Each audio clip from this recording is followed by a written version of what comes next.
And we're back with another episode of the Lakers Fast Break Podcast. It's post-game, preseason post-game, everyone.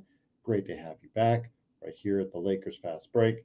Pop Culture Cosmos, where we cover the latest news and trends in pop culture each and every week, twice a week, wherever you get your podcasts. I do have one in the can. I'm going to go ahead and pop out over of course, the evening. So everybody on their way to work will have a fresh Pop Culture Cosmos where we talk probably the end of Tron.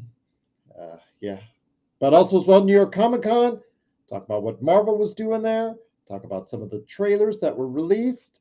Also as well, want to go ahead a little bit into Battlefield. We talk a little Xbox and more. So go ahead and check out the Pop Culture Cosmos wherever you get your podcast Monday morning. It'll be right there waiting for you, right there on Apple Podcasts and Spotify.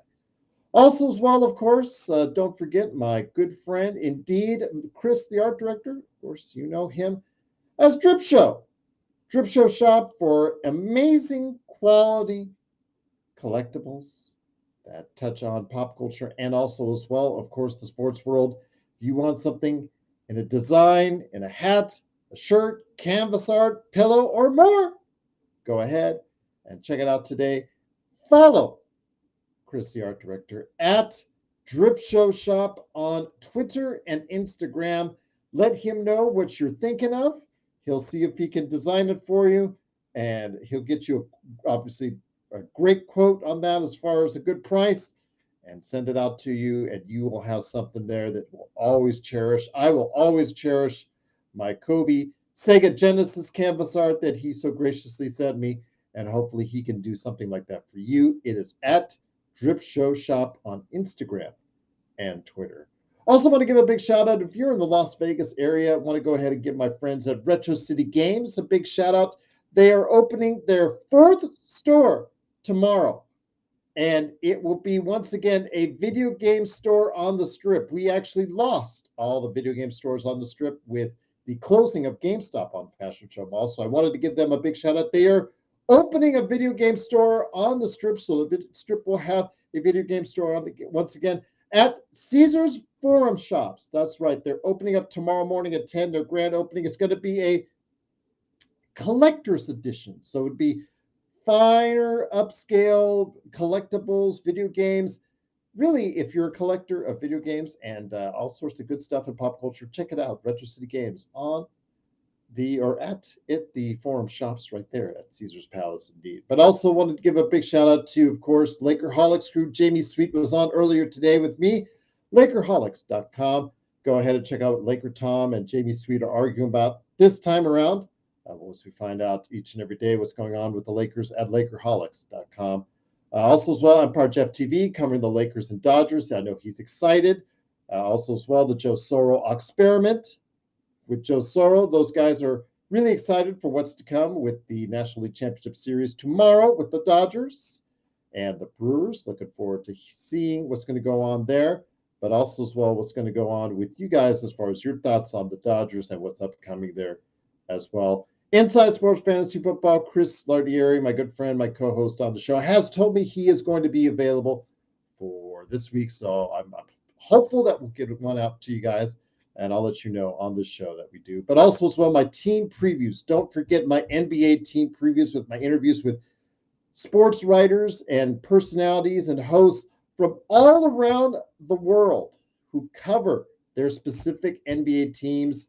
We have got all of them lined up for you, and we have done it, I think, as far as best job we can to try and show you guys that we have a lot of good stuff on the way for you on that. Each and every day, I've been releasing a new NBA team preview, one after another, after another. Earlier today, I did for our members only. Right now is Portland Trailblazers with Peter Sampson. That was a great conversation. So if you want to go ahead and check out what I'm doing, become a member, you get those videos first, 24 hours in advance, by becoming a member for just $2.99 a month, right there for you. And then if you don't want to wait, you want to be a little bit cheap, you don't want to help me out, the $2.99 a month, that's fine. I understand. I respect your decision on that. But you guys get ahead a little later on, as far as a day later, for those videos. Right now, you're on the Phoenix Suns, part 1 and part 2 Luke Duffy was the latest one I released you guys out. So go ahead and check out what I'm doing each and every time out on our NBA team previews as we continue. And I also have other special interviews that are of great interest to you guys as well right here at the Lakers Fast Break Podcast. Well, the Lakers' third game after a week off on the exhibition schedule was against Golden State. And we thought maybe that we'll see the first time in Marcus Smart in the Lakers jersey. No, last minute, JJ said, no, I said he was going to play. No, I made a mistake. Smart will play some other time. Yes, he's talked about the next 2 of 3 exhibition games you will see Marcus Smart. Luka Doncic warmed up great, looked great in warm-ups, and talked about possibly him being able to play the game today. Oh, no, wait a minute. JJ said, no. Next 2 of the 3 exhibition games, you'll be able to see him there. They had the audacity and the mindset to go ahead and have scheduled a back-to-back during the preseason schedule, which blew me away. I don't get it. You have a week off, but you have a back-to-back. You couldn't find a spot to put in a different spot. Okay, but anyways, need I digress on that? But yes, you will see Luka Doncic and Marcus Smart in 2 of the next preseason games. But tonight, we did have out there a few of the guys that you'll be seeing on a regular basis, including Rui, DeAndre Ayton, Austin Reeves, and how did that look along with the rest of the crew in the first game after we found out that LeBron James will be out for several weeks at the very least before they reevaluate him. So how did it work out for the Lakers today against a Golden State team that didn't have all of its starters as well? How did that match up in the exhibition season so far? But the Lakers, 0-2 on the season coming in, found their way to success. They started strong. First half, 63 points in the first half, really got it going. And despite the Golden State Warriors in the third quarter, coming back strong. They had it down to, I think, 6 or 8 before the Lakers finally said, no, we're going to go ahead and keep some distance from you. And the Scrubs versus the Scrubs in the fourth quarter, the Lakers won that quarter 36-31, and the Lakers ended up winning 126-116. I think the best performance or the most satisfying performance outside of Austin Reeves, who scored 21 points, did get 5 turnovers, though, but 21 points, 3 assists because he was asked to do most of the playmaking until he turned an ankle. We'll find out how serious. He didn't look too concerned about it because he was sitting on the bench, so not too really concerned there. DeAndre Ayton, I think a lot of people were curious to see how well he was going to play, and you got good DeAndre Ayton today with 14 points, 8 rebounds, and a block, and 2 steals. Rui Hachimura, 3 of 4 for behind the arc. 16 points for him, pretty solid as well. Dalton Connect, who I've talked about at length in regards to him playing for his very future with the Lakers, because he still has to wait for the team to decide to pick up his option for the next 2 years, for the next 2 consecutive Halloweens. So they've been playing him a lot, more than anyone in this preseason, and they played him more than anyone in this game with 34 minutes, 4 of 9 overall, 2 of 5 from 3, 6 of 8 at the line, 16 points, 3 rebounds, decent as far as the offense is concerned. The offense was pretty solid, so that's a bright note. It's probably one of his better performances in since the trade happened, because we were worried about his mindset going forward, and it hasn't looked pretty. But this was one of his better games since then, with 16 points. His defense was still not terrific or great or average, but yeah, his offense picked up some slack today, so that was a good sign. Jake LaRavia was 4 of 13, 1 of 4 behind the arc. Struggled a little bit with his shot today, but 11 points and 4 steals. Getting his hands in there, getting some good steals today. 4 steals for us. Let's go also as well. Gabe Vincent, 13 points for him. Another pretty solid shooting performance from him offensively overall, because he had the 16 points in his previous game that he played. So pretty solid there. So good signs for the Lakers, and hopefully that will continue into the season.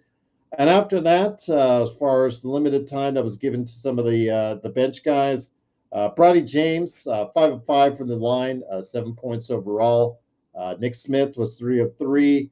RJ Davis was 2 of 2. In this time, he had limited minutes, but still got his shots in there. Nate Williams, 2 of 2. Jackson Hayes was 5 points, 4 rebounds.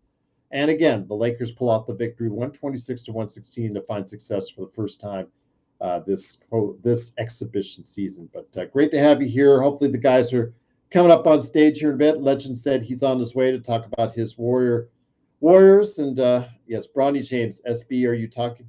You guys are going off already. Bronny, yeah, you got to the line. You made your free throws, so I'll give you that. Didn't do a whole lot else while you were cruising out there. But again, 5 free throws, 5 out of 5. Hey, got to keep hitting them like that. All right. See, working at the free throw line. So there you go. Absolutely. There you go. That's the way you need to get those free throws done there, Bronny. Who's in the chat right now for audio listening, because our listeners are probably going, what the hell is he talking about Bronny like that for? There's a individual in the chat that's named himself Bronny James in recent episodes, so I wanted to give you guys that heads up. Indeed, the search and destroy said the Lakers played better defense. They did. Absolutely. Not having Curry there, search, I think, is a relief. And not having also Horford there as well, being able to spread the floor like they can, I think it makes it a lot easier to guard them. So yes, they did.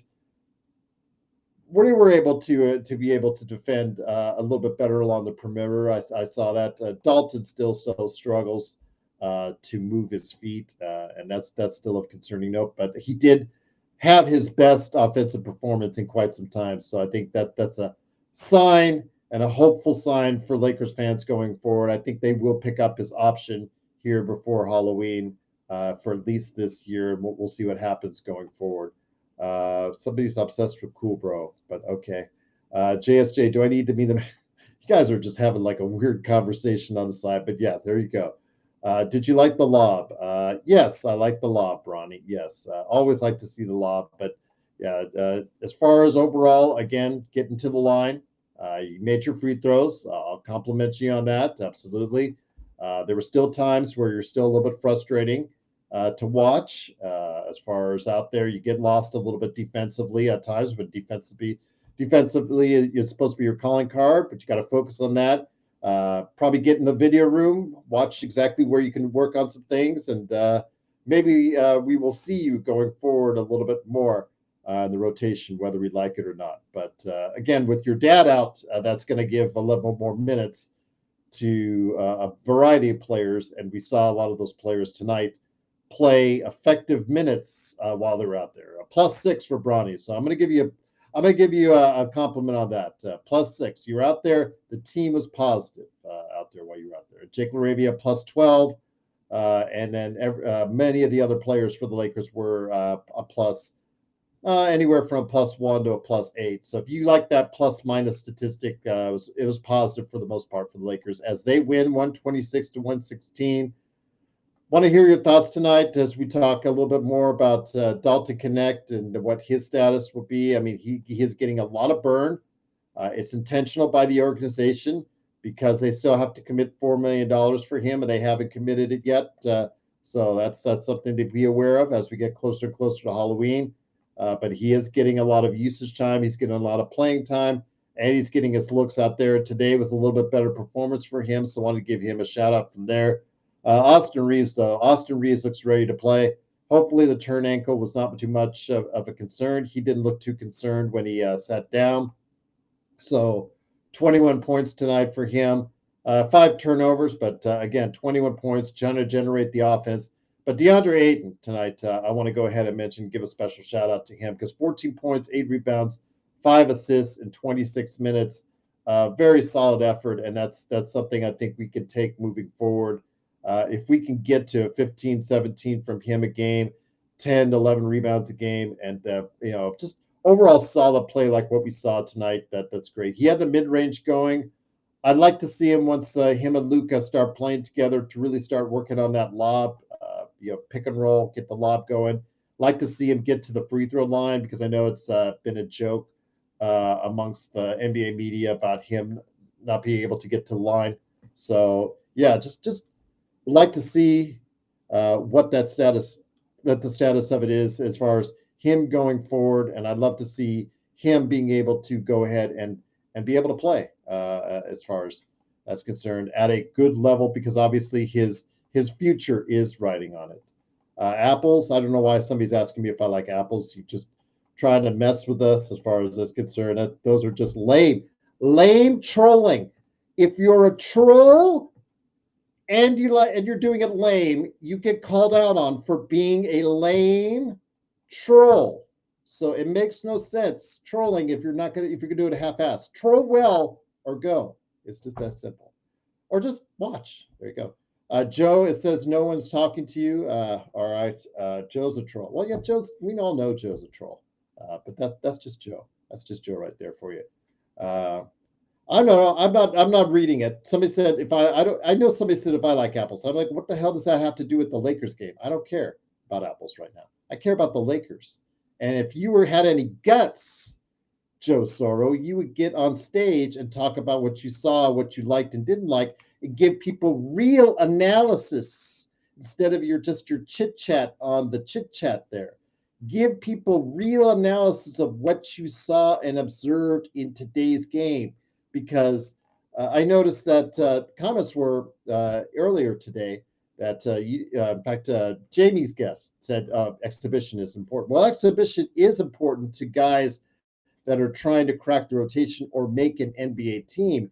And today we saw a good bit of that as far as, Dalton Connect getting the lion's share of the minutes and opportunities to go ahead and see if he can, evaluate him as far as he can be a member of the rotation going forward. He said he's a big fan of, yes, we know Joe Soro likes Joe Soro. Yes, we know. Sometimes I don't know how you get your head in the room. It's just so big. The ego is just so big, but it is there. But Search, what's going on, my friend? Best in the business as far as that's concerned. Love all the mods. Absolutely, you guys do a great job. You learn from Search. You guys learn from the Master Jedi himself, Search and Destroy. Absolutely, indeed. Great to have you here. Martin, it's great to have you on the playback. Truly appreciate you joining us. Bronny James, you won't be a fan of him anymore after you heard me say this. Yes, yes. Bronny, stop asking if people saw your lob. You acted like it's the greatest thing in the world. Yeah, it was a lob. All right, I get it. All right, get over it. It's the preseason. Again, it is, of course, the Lakers winning 126 to 116. Absolutely a nice performance for the Lakers from outside the third quarter. It was actually pretty solid for the first half. And then, of course, into the fourth quarter with the scrubs, giving enough effort to win the quarter there. But yes, definitely like what I saw from DeAndre Ayton today. Definitely what we needed from that center position that we didn't get last year after Anthony Davis left. So yes, getting 14 and 8 in 26 minutes, pretty good productivity. I like the fact that he was sharing the ball, 5 assists from him, 2 steals, absolutely a positive performance. Jared Vanderbilt, who has been the source of much discussion. I have speculated that he will probably be the name that's called at the beginning of the season to be in that starting lineup to replace the injured LeBron James, simply because he's a known quantity to JJ. Whether you like him or don't like him, whether you're on Vando Hill or not, he does look healthier because he's another year removed from that double foot surgery. Today, you got pretty much what you can expect from Vando. 3 of 9 today. Most of those were close in shots. 0 of 4 from 3, which is right in line with what Vando does. 6 points, 2 assists, 4 rebounds. No steals, though, but again, a positive with the +1 and the +1 minus. Only 1 turnover. Again, how much you can have him out there as long as he's still playing good defense and trying to defend at a high level. We'll have to wait and see, because you're going to have with LeBron James out, you're going to have to find a way to go ahead and be able to make up not only for the points, but for his presence, and be able to, if that's the case, change your makeup a little bit by putting in more defenders. I think Jared Vanderbilt is obviously someone the team is looking at as far as filling that spot in the rotation or in the starting lineup for now, whether we like it or not. Bronny James says Uncle Game had another solid performance. Yes, 13 points. That's a good sign. Interesting that it comes in the final year of his contract, but again, this is just the exhibition, so I'll see if that lasts. If he can get you double-digit points, or if he can average double-digit points for the season, that's a big bonus for a bench that was absolutely one of the worst last season. So I'm looking forward to see if he can contribute that on a regular basis for a team that will sorely need it, especially because the fact that they lost 24, 7, and 7 out of the lineup with LeBron James. And even if you say, okay, he's not going to get that, even if he was healthy this year, 21 or 22 a game, 5 and 5 goes out of your lineup like that. You have to figure out how you're going to make up for it amongst the other guys. Search and Destroy says Reeves looked a lot more polished. Absolutely correct, Search. He looked very comfortable out there. He looks like he's really got his game where he needs to be from the get-go. This whole entire exhibition season, he's played 2 games. In both the games, he's really looked like he's just ready for the season to go, and that he looks like he wants to get paid. He's being very aggressive.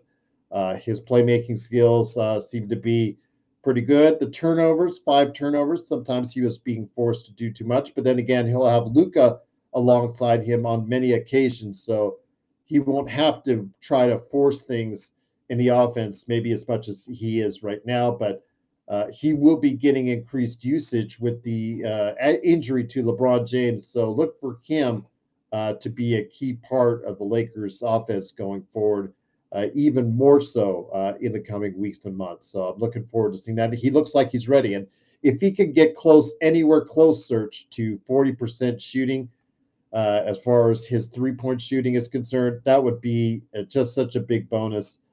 So I'm looking forward to seeing him and having that discussion on how much we need to pay him, if we need to retain him, should you trade him. I'm just looking forward to seeing if he can become that guy that can really take that next step. I'm not going to be like Sean. I know Sean had said about him being an all-star.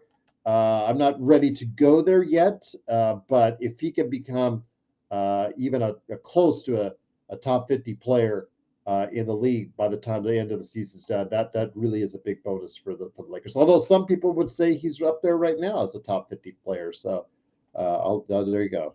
JSJ said, I'm calling Pat Spencer as an all NBA tryhard. Yep, that's how he made the team last year, JSJ.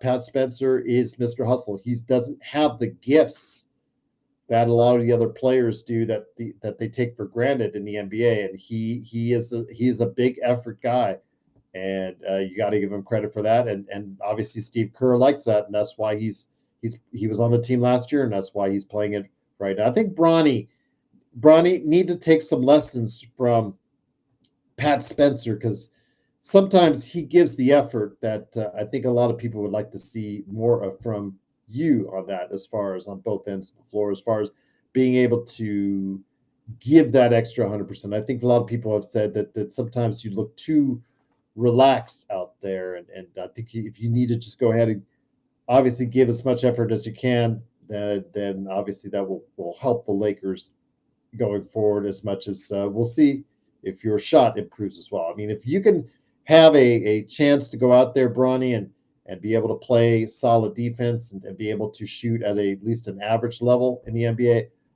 who knows? But I don't know if that will be the case, but we'll wait and see. I know you are, with your father's absence, is probably going to get more of a look, again, whether we like it or not. Xbox, what's up, my friend? Always great to have you here. Yes, Spencer is your friend. Oh, that's great.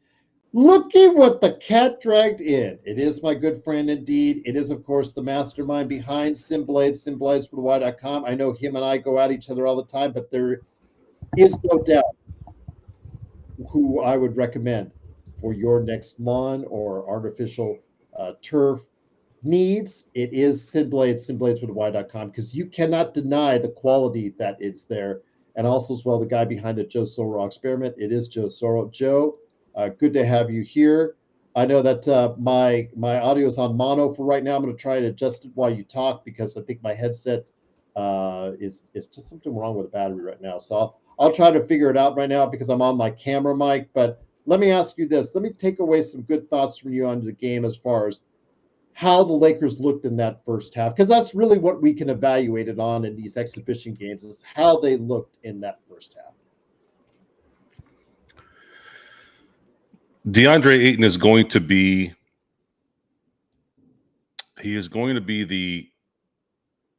the improvement on no matter what. You're awesome. So we know that. He's going to be an improvement no matter what, which can take the Lakers into a much better area than they were after the AD trade for Luka. We've talked about that. Austin Reeves did his best work today against a preseason team, a team that was second tier, third tier. He dominated that, which adds more credence to the fact that if he was able to come off the bench, he would flourish. He would flourish so well, and he would help the team so well that he would likely be a candidate for Sixth Man of the Year.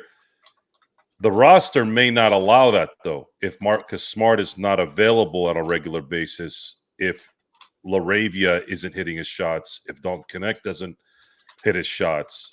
I understand that. But if those guys all do their job, JJ Redick has to consider it if he wants the best possible lineups throughout an 82-game season with this team. However, the LeBron James scenario might have buried that anyways. If he misses the first 15 games, you're going to have to it doesn't matter. You got to start. You got to start Austin at that point, because he's going to be your best. He's going to be your second best player on the team. So would it change when he comes back? Probably not, but I wish it would. Want to talk about Dalton Connect. This preseason, he has got substantially more minutes than anyone on the team. And tonight was his best scoring effort on the offensive end so far. And he's going to have to rely on that, because we've seen his defense and, well, let's just move on. His offensive game, he has to hit 40% as a three-point shooter in the league. In that, thank you, Joe. With that, my friend, I want to ask your thoughts on this, because the Lakers have till Halloween to decide to commit another year for him, and then the following year on that as well. Your thoughts now that the pressure's kind of on. They had him out there as in the starting lineup tonight for a reason, guys. It is to showcase him, not for a trade or value, but to find out, does he still want to be a member of the Los Angeles Lakers, Joe? It was clear this exhibition season, playing him a lot is a priority. I don't know. I don't know what's going on with him. Because they have to commit $4 million. I don't think it's, even if they did commit to it, I don't think it's a bad idea. It's a bad deal. It's not a lot of money. He could be put into it's another way to be able to add something to a trade and have some value with him. It's not out of the question that somebody like Dalton can flourish in the next year or two elsewhere. I don't think anyone who can shoot like him can find a place in the NBA. He's got the size for it. As far as his defense, I don't know what's going to happen with that. This doesn't look good. He needs to be somewhat serviceable. A person that athletic has to be somewhat serviceable. It just has to happen. You can't be this bad, especially against second and third tier play by a preseason team. This is when you should hone in on that. I'm not looking at his extension, yes or no. And it wouldn't bother me if they don't pick it up. It wouldn't bother me if they did pick it up. I don't know. I don't think it's that important. The money is low. And the way the NBA is constructed, the more money you have in the books that you can move to add talent, the better. The Lakers will need to find an identity, and it's going to be a little bit longer than I wish it would take, because LeBron's not going to be there. I was looking forward to seeing how this team would operate with a healthy, prepared, training camp tested Luka Doncic. But we're not going to get that either. Yeah, I mean, JJ announced earlier today that he went back on saying that because he said Marcus Smart was going to play today. Then he went back on it and said, by the way, I was wrong on that. Sorry, guys. He and Luka, and by the way, Luka looked good in warm-ups.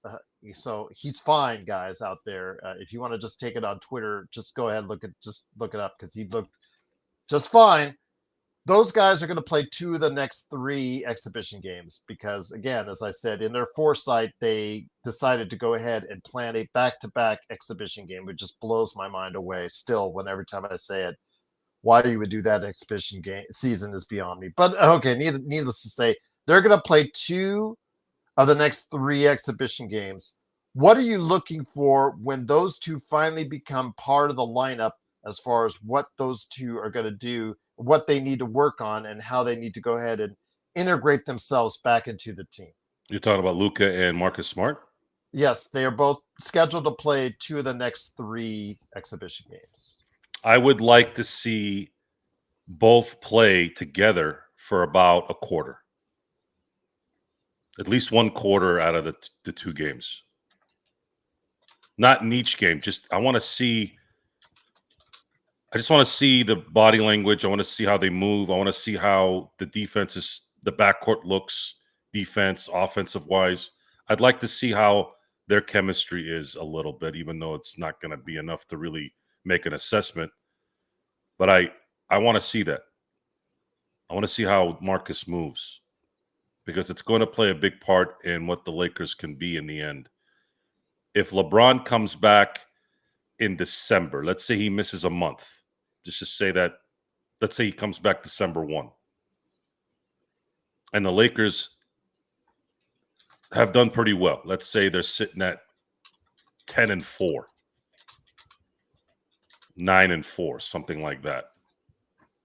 I think that becomes now an asset for the Lakers because they were able to rest LeBron for a month and some change. I keep forgetting the season starts way earlier than late October. It's likely going to be something like 13-6 or 13-7. Let's say 13-7, 20 games, right? If they're 13-7, let's say, that's good. If LeBron isn't there until December 1. A lot of the reasons why that record would be that way is we're anticipating Luka being on an MVP run, and we're likely getting something out of Marcus Smart. If that's the case, then there are good things coming because it's going to take LeBron a few weeks to get his NBA stamina together, probably get back to normal after about a month after the new year starts. And if they're still playing with that same winning percentage, then you're really getting LeBron at the beginning of the year with not any repercussions. Matt, it's the exact opposite. You're getting LeBron getting into his groove with not as much intensive work on his part. And now you get to go into the dog days of the NBA year in January and February. And you can probably get the best part of him in those dead times in the NBA. And then, of course, February will come and the Lakers will have the ability to possibly add some talent to the team during the deadline. One of the things I also wanted to ask you is your thoughts on DeAndre Ayton. I mean, you've been very high on the possibilities of what DeAndre Ayton can do. Obviously, he's playing for his career, his future, not only for a big money contract, but also the thoughts of him as a continual starter in the NBA at center. Because if it doesn't work out here, I don't know if he'll get many or more opportunities to be an NBA starting center. So with that said, seeing him today, seeing him utilize more of his skill set and bring in 14 points, 8 rebounds, 5 assists, and 2 steals. He was much more active on both ends of the floor today, Joe. What were your thoughts on DeAndre Ayton? I saw DeAndre Ayton do DeAndre Ayton things. I thought his step back turnaround hook was something that I've said that's his signature move if he's able to hit that shot consistently, imagine this. He's getting that shot with the current roster today. He's going to get that shot with Luka, LeBron, and everyone else on that team because you can't double team every player. If he hits that shot on a consistent basis, then you have a huge asset on your team, and you're going to have a problem shading anyone towards LeBron or Luka during games because now you're going to get it's going to be a free layup, a free 3-4 foot shot from a guy that can make that shot on a consistent basis. And something that doesn't get talked about enough is the 2021 playoff series against Phoenix, the one that the Lakers went up 2-1 and then eventually lost because AD got hurt. DeAndre Ayton was a 2-foot, 3-foot machine maker that whole series with AD or without AD. He's capable when he's focused. He is very capable, and he's going to be focused because he knows that if this team can make a deep playoff run, he knows that Miles Turner money's coming to him because he's better than Miles Turner, in my view. He's a much better player than Miles Turner when he's on. So he'll want to make sure that he's an asset because it's likely going to mean a $100 million contract with someone who really needs a player like that. And there are a lot of teams out there that need a center that they can put at the 5 for the next 4 years. The hard part's going to be if the Lakers go deep in the playoffs, lose in the Western Conference Finals, now they're kind of screwed. The Lakers either really suck in the end here or they have to win it all, or it's going to be very difficult to deal with what's next. And when it comes to somebody like a DeAndre Ayton, Rui Hachimura, and an Austin Reeves, they're not going to be able to sign everybody. They're going to have to lose at least one of those guys. And that wasn't even including DeAndre Ayton. I was actually just saying Reeves or Rui. It's going to be one of those guys. They're not going to keep both because they still got to get a second guy. Yeah. Yep. I agree. And you can't tie $30 million to each to two guys when they're not. Those guys aren't even close to being a number two. They're not even close. They're not, in my view, they're not really a 3. Reeves is a 4. Rui is a 5 on a title team. Their money won't say that, but their skill sets, that's where they sit from my view. Also here today, good man indeed. It is, of course, Legend from I Got Next Sports Media. Truly great to have you here, my friend. I think Son has a question for you in the chat. Just want to mention to you, Joe. Legend, great to have you here, my friend. I know it's late for you. Your thoughts on the Warriors today? Obviously, not having Butler, Horford, Curry in there. Obviously, like the Lakers the other day, when you don't have your main guys in there, obviously it sets you up. Doesn't set you up well. Pods had a good game for you guys. 23 points for him. Kuminga, good and bad, 13.6 assists, but 0 rebounds from him. I think it's concerning. I think that just brings on that conversation that a lot of people talk about as far as the front line is concerned for Golden State when Quentin Post, Draymond Green, and Jonathan Kuminga averaging 20 minutes each get a combined 3 rebounds. That's not anything to write home about. But again, good third quarter for you guys. But today, again, it's a situation like when the Lakers went up there. You don't have your stars. It's really hard to go ahead and get the W in an exhibition game. Yeah, it's not easy to try to win these type of games when you don't have your main core. But these type of games are pretty much good for just seeing what you got, what you got for your bench wise, and seeing who can do what. So you can try to put them in the right place going into the regular season. Like I said before, I'm not gonna take too much stock into how the preseason play out. I really just want the new guys and our younger guys to kind of build your confidence up, build your chemistry up with each other, and just use this time to see what we working with before we get ready to do the real thing. Okay, if I remember right, last year I think we did pretty good in preseason and started off hot, and then came all the way back down to earth and went through the struggles. So I know how it pretty much flows out, but this is a good time to see what we're working with. Let the young guys play, see who you should keep, maybe you should cut, as well as see what we may need when it gets to trade deadline. But overall, not bad. I'm proud of what we had for not having so many key guys. They did pretty good. Well, I know that your team has been speculated on. We've talked about this, about how since they got the Al Horford signing, they seem to be the flavor of the week. A lot of these NBA insiders seem to be very tantalized about what could go on for Golden State. Joe, I want to ask your thoughts on Golden State real quick. I know that the Lakers, in their matchups against the Golden State, Lakers have had the advantage time and time again. Golden State obviously trying to have their one last run with Curry and Butler and Horford and Green. That's an old quartet right there. But, they have some youth, but they also have some named guys to follow back with them. Depth-wise, I would say they're better with the Lakers on the depth on that. But your thoughts on the Golden State Warriors heading into the season for them themselves? Well, the Lakers were in the same spot of the Warriors until the Luka Doncic trade. They had aging stars whom had something left, but likely won't be enough to compete for titles comfortably. And that's the difference, is comfortably. It's difficult. It's always followed with an if. We've been iffing for the last 2-3 seasons.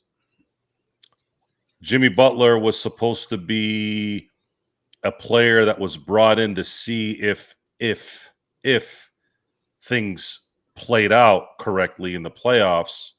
And you have some room to say that nowadays, especially considering almost every star in the last, 4 seasons has blown an Achilles at the worst time, blown an ACL, whatever. So I could see the logic in taking a chance and going all the way, but it's just not a comfortable. It's not a comfortable assessment on what may happen. But they're in a worse spot now than the Lakers because they don't really have a young player on there. Kuminga is a good player, but he's not even a 2 to me. He's probably closer to a 3 if he gets to his peak in terms of his talent. He's kind of like a Rui, a better version of Rui, maybe. If I had to pick a comp, a better version of Rui at the top of his game. So that's not going to be enough. They need a star. They need a Giannis. They were able to bring in Giannis to play with Steph this year. It would be similar to how the Lakers roster is constructed. You have some young players there like Pods, and you have Kuminga, much like Reeves and Rui. And then you have Steph, who would kind of mentor a Giannis type thing into having him be the next guy. I don't know what Golden State's going to do next. I don't know what they're going to do, but I do know what they would likely have to do. They would likely have to find the next star. I just don't know who that is and who would go to Golden State. Someone would have to demand to go there as well. And then they can use the Jimmy Butler contract to make it work. It would have to be a demand. So because I don't even know if they have enough picks to go after. And that's the problem. Keep having to reiterate this. This I actually do know why. The $70 billion TV contract was what made the negotiations really not a negotiation, but a formality. The owners waived $70 billion, I believe, to the NBA PA and said, sign this immediately so we can get this contract in. You guys are going to make a shitload of money. And that's all the PA cared about. The problem is that money, because players are generally stupid when it comes to business, that deal actually may have handicapped stars in the even more in terms of their peak money, because they have two options now, and it's real now. Before, there was a little bit of room with the bird rights and teams willing to go over the cap, go over the luxury cap. Now it's a pseudo hard cap once you get over the second apron. Now there isn't a choice. An owner can't come in and go, I don't give a damn what's there. We'll get the bird rights and then we'll pay them what they want. They can't even do that anymore. It's a hard cap after the second apron.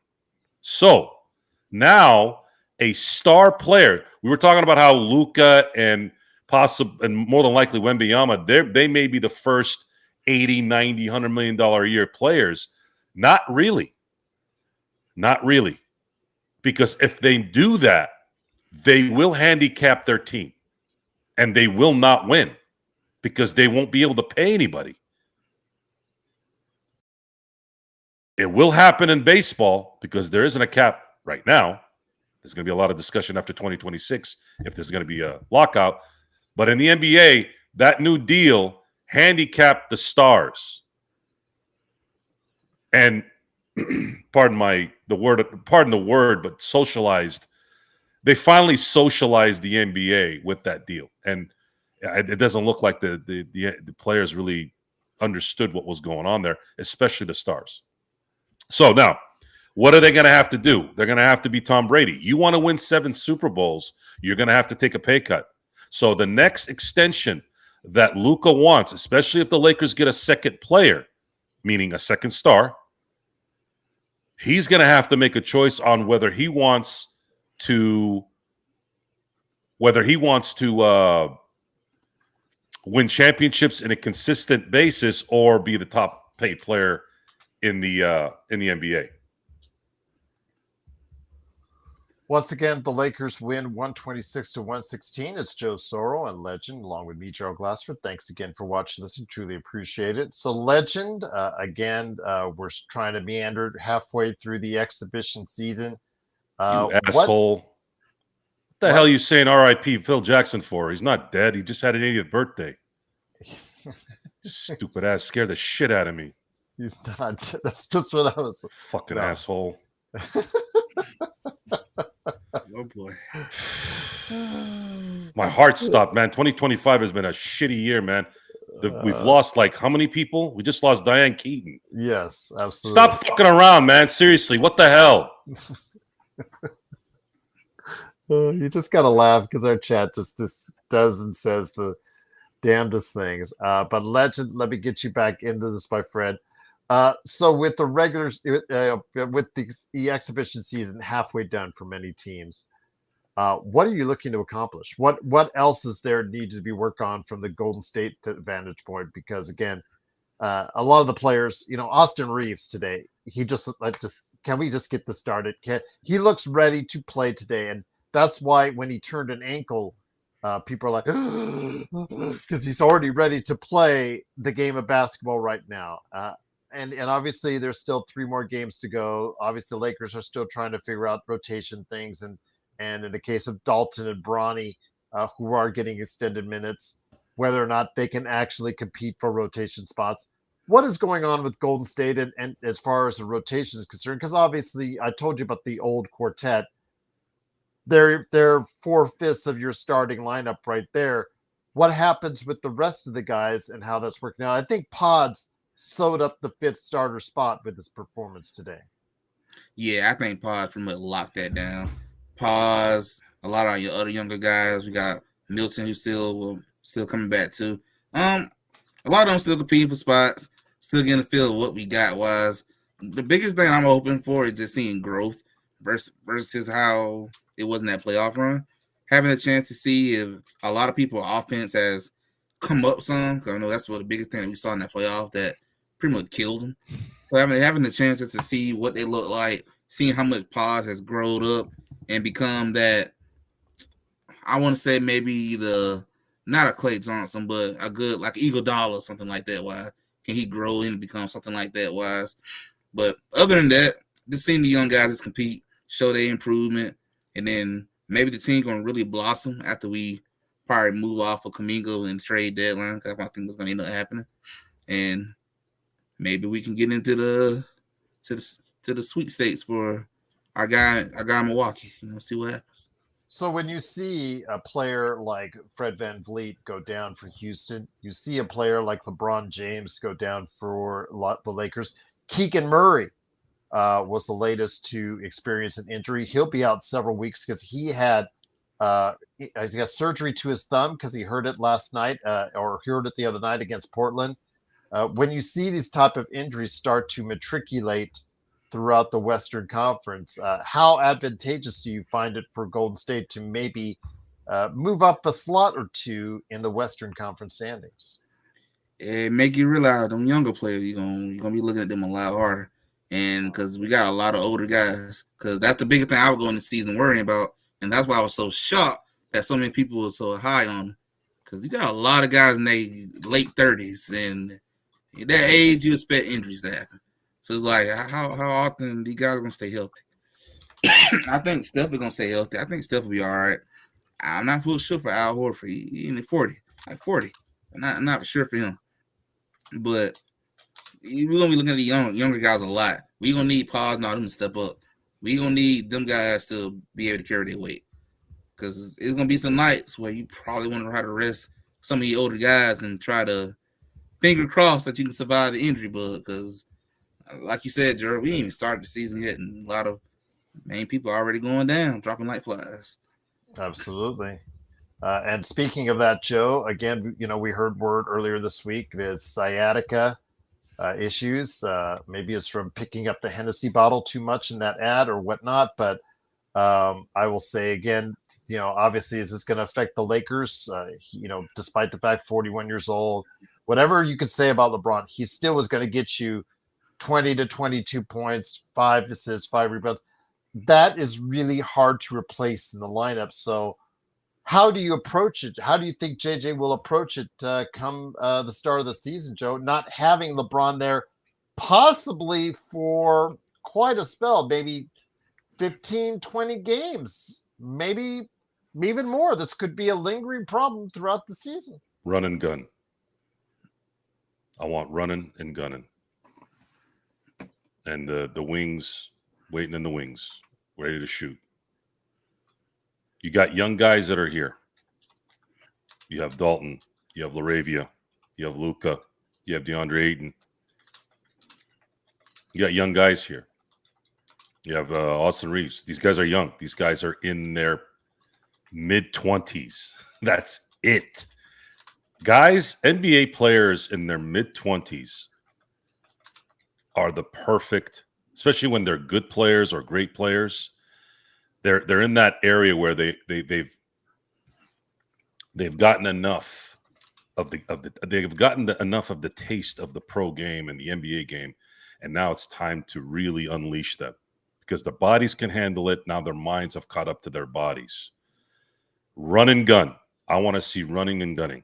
And then when you get into the half court offense, depending on what part of the game you're in, you're going to see, let's say, Luka can run the half court game. He can run the pick and roll. That's great. Wait for them to drop on you. Alley-oop to Ayton. If they pack the paint, make sure you got guys outside on the corners waiting to get the ball.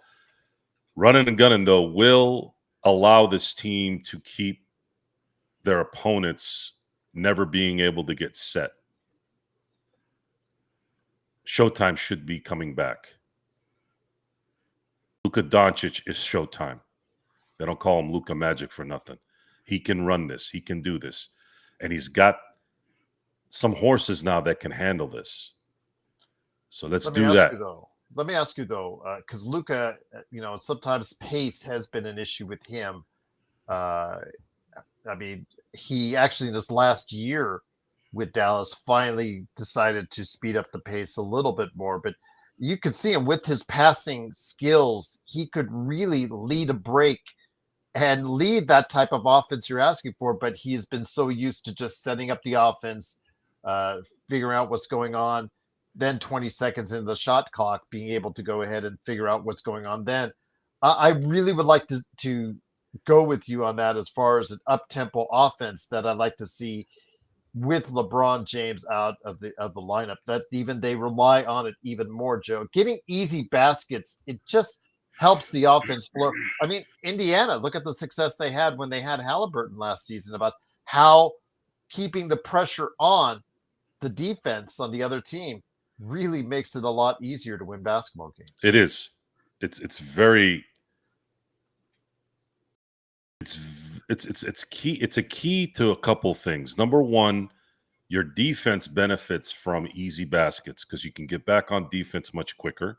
You don't need all 5 guys on the other side of the court, right? So you have a trailer, you have the guy that's initiating the fast break, and then you have your wing guys that are finding the spots to stay open or get to the basket. And in today's NBA, you know that fast breaks usually half the time end with 3-pointers. So it is what it is, right? You can have guys. You don't have to have 5, 5, 5, 5 all game. That tends to take a lot of energy. So if you can get some of those early baskets, you can get some good momentum going, because it figures into a lot of things mentally as well. Getting easy baskets helps enthusiasm. Enthusiasm helps defense. Defense is about effort. Defense is about being happy. That's really what it is. It's not because LaRavia can't step left or right. There are others that can step left and right faster than him, but he can still step left and right. And a lot of times that's an energy thing. It's a want thing. If you don't believe me, all you got to do is watch Pau Gasol, who was dubbed soft until he came to LA, had a bad finals in 2008, but then made up for it in 2009 and 2010. And most of the guys that were in and around that time, around Kobe and Pau, they all bought into the team concept. And the team concept was stay in front of your guy, put the effort in, make sure that you do your job. And they did that. The Lakers don't really have any time to figure things out right now. If they want to compete for a championship, they got to take the easiest road possible. And the easiest road possible right now is to use to their advantage, in my view, the best point guard in the game, who can adapt to any offense, can make any shot, and get to the basket whenever he wants. Use it. The Lakers in 2020, in my view, might have been probably the most efficient LeBron James in his career, which is crazy to say because he was pretty phenomenal in the early 2010s when he was winning championships in Miami. But he was not the point guard during that time. This man was efficient in that he was able to run the breaks, play the way he played in the most effective, most efficient way. And on top of that, he developed an inside mid-range game that all but pretty much clinched any chance of you consistently trying to beat him. He had the complete game, in my view, in 2020. Because he didn't have a mid-range. Yeah. I didn't see him play point guard. The man won a freaking assist record, for God's sakes. Assist record in his 17th season. So use that and take advantage of the roster. They were able to do that too because of roster construction. You had Rondo, who would come off the bench, who understood his role, who would be able to run point or not run point off the bench, though, which was a huge help. It was also a huge help when he would run the point and had LeBron drop to the 3 or the 4, where he could play the mid-range game. Oh, and they also had a couple guys that like to play defense too, and Kentavious Caldwell-Pope, who can hit timely shots every now and then. Oh, and they also had Alex Caruso, who could do the same. Now, you don't have those kind of players, but you do have their youth. You do have a motivation by a lot of these guys like Reeves, like Rui, and Gabe Vincent, someone that I haven't talked about in the last few games. He's been actually playing pretty well, and it would make sense for him to go all out this year because he's also on an expiring contract. And if he can make some of the shots that he's been making the last few preseason games, now you're like, all right, we've been dogging on this guy for 2 years, and we're still going to dog on him until he's given us a reason not to. But man, what a huge asset it would be for him to be a guy that actually hits shots and plays on a regular basis. That changes the dynamic as well. Because now the pressure isn't so much on Marcus Smart to play 25, 30 minutes. Now Marcus Smart can play 20 solid minutes during the regular season. And then you save him for the playoffs. When you need someone to get shut down, Marcus Smart could be that guy that could at least put something in front of the Shai Gilgeous-Alexanders or the Anthony Edwards and those types. It's a lot of working parts here, but take advantage of the fact that LeBron isn't here. And I know that sounds weird, but where that will help in that he is going to not have to have as much wear and tear to start the season, but you're also going to be given the chance to use your youth. Use your youth now. And turn it into a positive. Once again, Rondo is going to have a huge problem being a head coach in the NBA in today's game. Rondo, when the cliche of no nonsense Rondo, no nonsense type of people, Rondo will never make it in the NBA as a head coach unless there's like a Tim Duncan or a Dirk Nowitzki as his star. Someone that will eat shit in front of everyone, and everyone has to get in line. But if it's a diva, like most stars, like a LeBron or Jimmy Butler, those types, zero chance. Zero chance he'll ever make it. He'll burn out anyone in that area, and he'll get fired because you can't fire players, especially great ones. Bronny, I think you need to do better fact checking on Nikola Jokic's preseason. He's shooting 80% from the floor. Just wanted to let you know he's cruising right now for the beginning of the season. He said because Bronny said that Nikola Jokic was regressing, and I'm just like, and I want to say this: I'm in the very past happy. 90 days. I'm very happy this happened. I'm very happy that what just happened, because look at how fast Gerald shut your ass out. You all think you're watching Stephen A. Smith and Molly Quirm, whatever the hell her name is. All those types, right? All those big name types that are on those shows who, they have to do a show and they can't watch stuff probably because they got to wake up in the morning, whereas we can do whatever the hell we want. I get it. But at the same time, that's your job. You should be good at it. Yeah, I know she quit. I'm just using that as an example. We actually know what's going on. You can't come in here with lies. We'll catch your shit. I can't tell you how many times we've caught people with lies because we know, we watch, we pay attention, we write it down, we prepare. You guys think that we don't prepare before the show? That's the whole point of the look. We're trying to make it look like we know our shit without preparing. But the reality is, behind the scenes, we prepare. You think I didn't look at notes? You didn't think I looked at stats before I got online? Why do you think it takes me a while to get on here sometimes? Did you not put those two together? So remember, guys, if you're going to come with some bullshit, especially for the new people watching, if you're going to come up with some bullshit, you better make sure you get ready to get smacked. Because if it's bullshit, you're going to get called out on it. And then you're going to go away. Because then you're going to go to some other douchebag's channel with some guy in his underwear doesn't know shit about basketball and let him be whatever it is that they do over there. Because I want to make clear, Joe, because again, his statement was that he's been regressing in the past 90 days because EuroLeague and what he's done. And he said the exhibition season 2. And I'm just like, okay, his last 3 games, Legend, I'm going to bring it over to you, my friend. 4 of 5 in his first game, 6 of 9 in his second game, I believe, and 5 of 5 in the third game. Don't sound like regression to me. yeah, absolutely. So that was the ending of Bronny James right there. You shoot like that, Bronny, and then you can talk some smack. But I want to bring it back to you, Legend.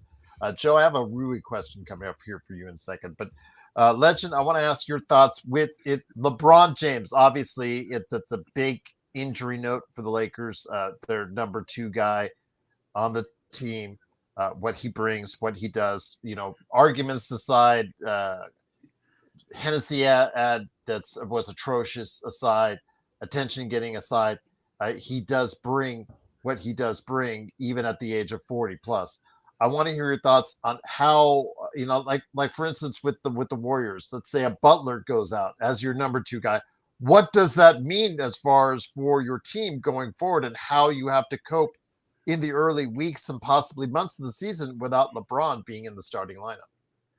Next man up mentality. That's what's gonna have to happen. When your second best player steps out, he hurt, going for the next couple of weeks.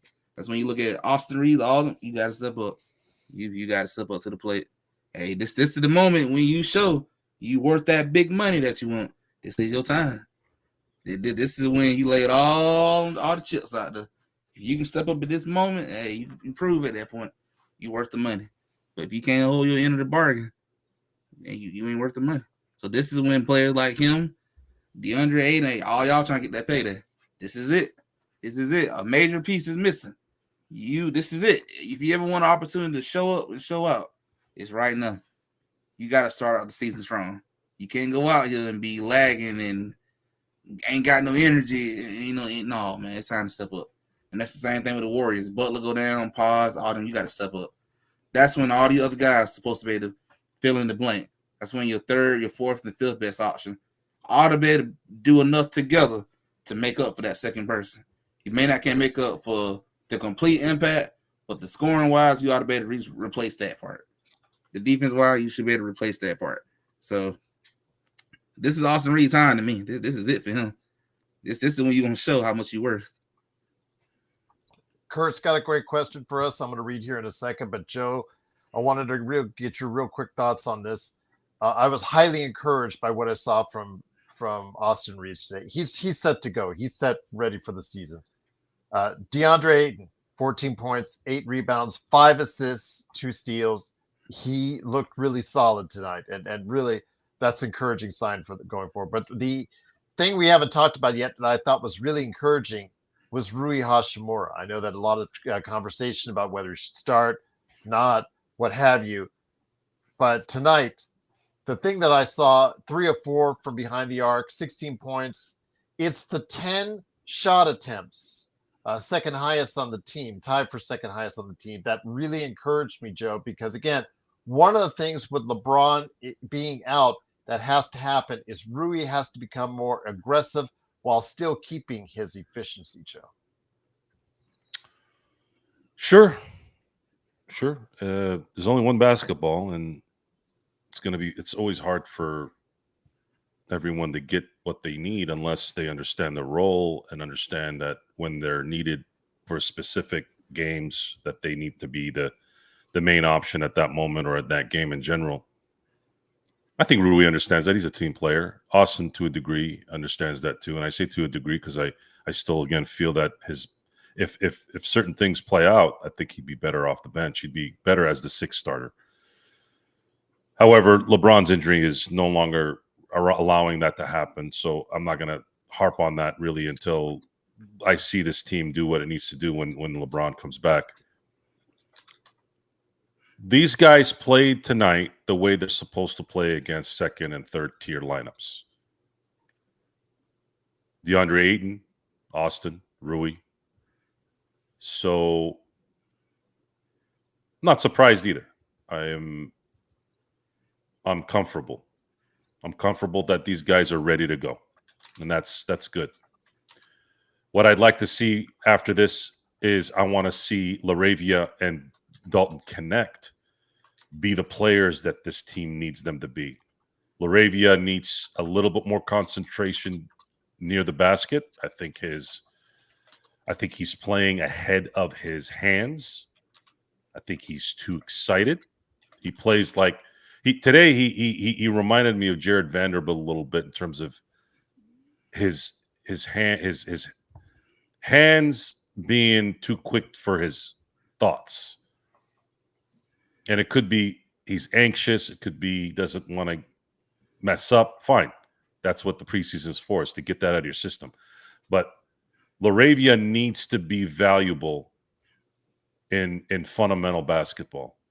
He gets those open. I'm not going to say he's going to be in the dunker spot, but the man he is a tall man, and he's lanky. It would be nice to be able to rely on someone like him near the basket if there's a play that goes his way so he can get a layup. Because now we're not going to have to worry about Jared Vanderbilt being that guy. I would like LaRavia to be that guy, especially if you're using him and Connect in the same lineup. Remember, I told you guys, if these guys are going to run, those are the two guys I want on the corners. That's kind of what I'm hoping for, because they're athletic enough to create space, to get enough lift in their jumpers. They're tall enough as well to get a good, consistent shot. So what would the lineup be in that time? What would be easier for them to flourish in? Fast break, get to the outside guys. They can't double team both. One of those guys is going to be available for the open shot during a fast break. You got to make those shots in the corner. Indeed. I agree. Indeed. And speaking of which, you talked about and you touched on the second unit. I'm going to hit up this question from Kurt too, because he centered it towards the panel as far as from all of us. Start with you, Legend, my friend, from Kurt Affair, our good friend. From what you've seen so far, what's the realistic bet or best second unit to ensure we have a competitive bench? So from a outsider's perspective, from a guy who is outside the Lakers fan bubble that we are in, Legend, how do you see a second unit for the Lakers? Obviously sans LeBron. Let's just say you had LeBron in the lineup right now. What do you see shaping up as a second unit for the Lakers? Because I know you already see one for the Golden State Warriors at this time. I would say for the Lakers, to me, the dream unit would have been Austin Reed coming off that bench. That would have been the icing on the cake. That would have been championship bench at that point. But I know he'll be in the starting lineup. So I would definitely say having Rui, because I think having Rui coming off, either Rui or having Marcus Smart or vice versa, still having the new kid that you guys just got, having him come off the bench would be a good punch. Hoping Gabe Vincent going to come up, knock down a couple of shots. That'd be a good boost off the bench. But I think those probably your three best ones coming off that bench-wise, unless Dalton is fully going to get out of his head and come back to that person that we saw last season before the trade. And then maybe if Bronny going to show a little something.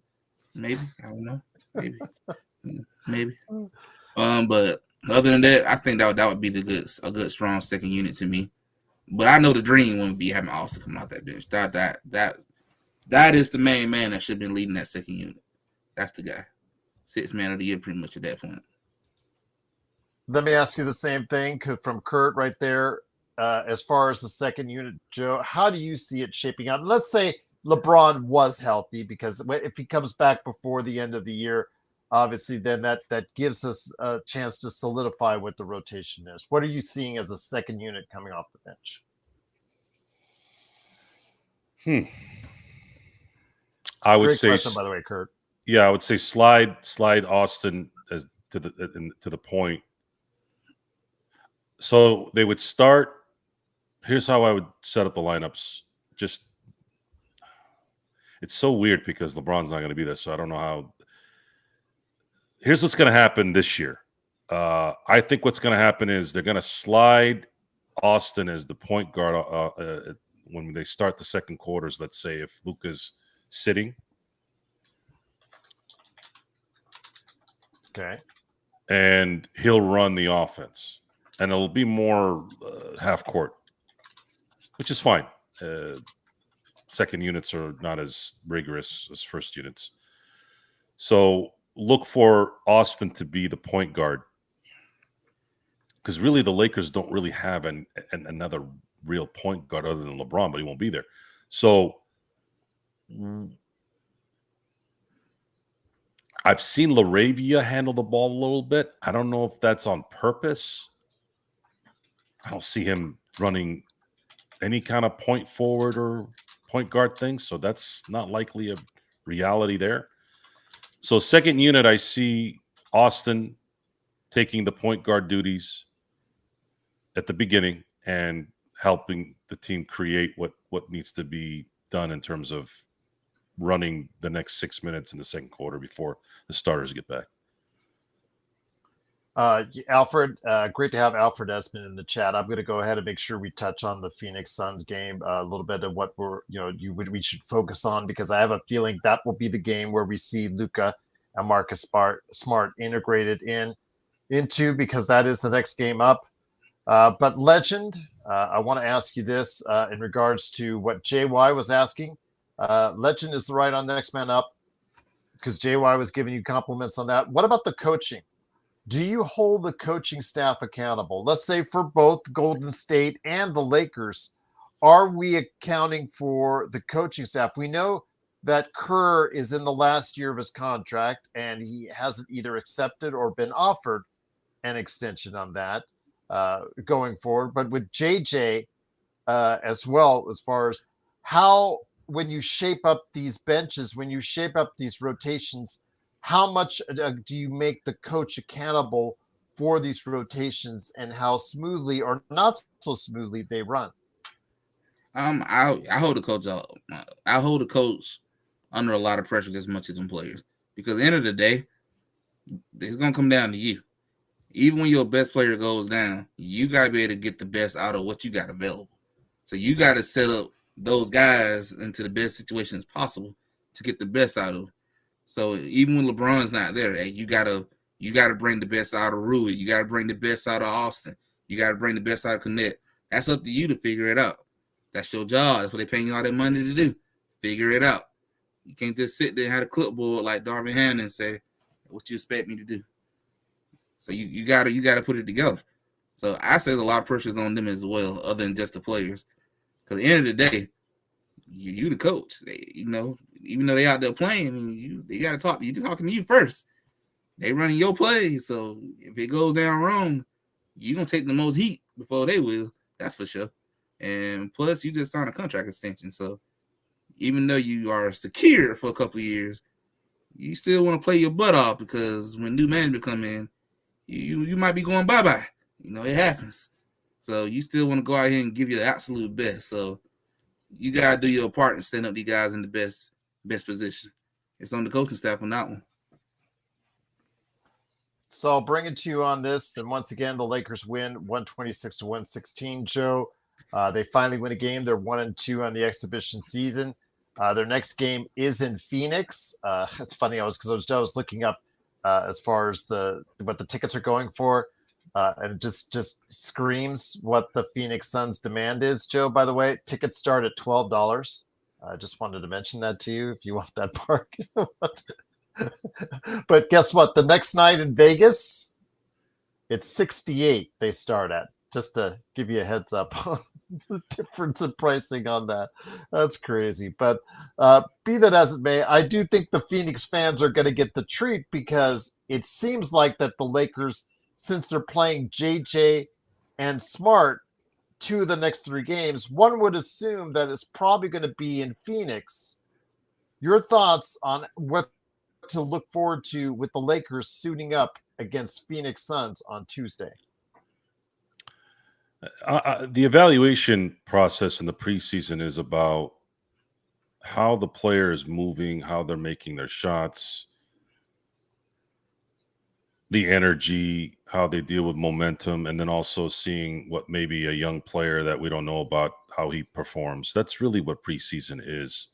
It used to be seeing starters in there and seeing how they're going to be able to ramp up, but those days are gone. I just want to see Marcus. I just want to see Marcus's motor. How is he moving around with his legs? And we're not going to know a lot after one preseason game. Maybe we might see something in the second one. I don't know. But I'm crossing my fingers that he looks good, feels good, interviews afterwards and says, yeah, my body is ready for a season. That's kind of what I'm waiting to hear. I want to hear him say, I'm feeling really good. I've felt the best since I felt in the last 3 years. I'm ready to go get it. He has something to play for as well. He signed a 2-year contract, but he has a player option at the end of the year, which means if he plays well enough, he's going to opt out of that contract and hope for bigger money. This team is a one-and-done year, one-and-done team, one way or the other. Certain players are signed beyond this year, but there's significant players this year on this team that are not. I'm talking significant to the point where if all players didn't come back, Luka's the only max player on the team, and then you have very small contracts relative to what they have now left, which would allow the Lakers to have all the necessary advantages of being under the cap for them to go and find things that they want. That's why I'm still waiting on the official transfer from Jeannie Buss and the Buss family to the Guggenheims and Mark Walter. I'm going to know a little bit more about what's next once that's official. Then at that point, we can sit back and go, okay, what are we feeling throughout the year on what this team's going to actually do? Because there's going to be evidence between now and February on what this team wants to do next. You'll see it. I'm used to it from these guys. Blueprint is not different. The blueprint is not different, even though they're different sports. There's different rules. It's much easier in baseball, obviously. But winners win no matter what. If you don't need proof, look at Kroenke. Guy won a Stanley Cup in the NHL and their rules. Won a Super Bowl in football with their rules. Won. Doesn't he own a soccer team? I believe They so. won. Yeah. He also won. Kroenke owns. I'll look it up right now. Kroenke owns the. Why am I drawing a blank all of a sudden? He owns a basketball team too, right? He owns the Rams, the Nuggets, the Avalanche, Nuggets, the yeah. Arsenal. I don't know why my brain went. Colorado Rapids, Yeah. Arsenal for the women's side as well. The Colorado Mammoth from lacrosse and the Los Angeles Gladiators as an esports team. So he's won in the NBA, in the his NHL. dossier is full, Joe. Yeah, he's won in the NBA, won in the NHL, and won in the NFL. I just want to say thanks, Legend, for stopping by. Appreciate it, my friend. Check out his channel. I got Next Sports Media. Look, Appreciate it, Gerald. Y'all Thanks. have a good night. Thanks, Legend. Have a good night. So, the excuse birds, the excuse tweets. It's interesting how you can tell a person's personality immediately by when they start a conversation with an excuse on a subject they have no knowledge of. Just like how someone's saying Jokic is dropping. They're dropping because you want him to drop. You've manifested in your own mind that he's dropping. The reason for that, I have no idea why you would want to do that. But you're not alone in doing that. I have seen that happen so many times in so many areas, sports, personal or not, where you're sitting there and you're like, why is this person saying this about this person and it's not true? They're just making shit up on purpose? Did they read something online that told them that something's going wrong? Winners win, folks. Doesn't matter what it is. They figure it out. Dr. Buss, when the NBA kept changing the rules to combat the Lakers.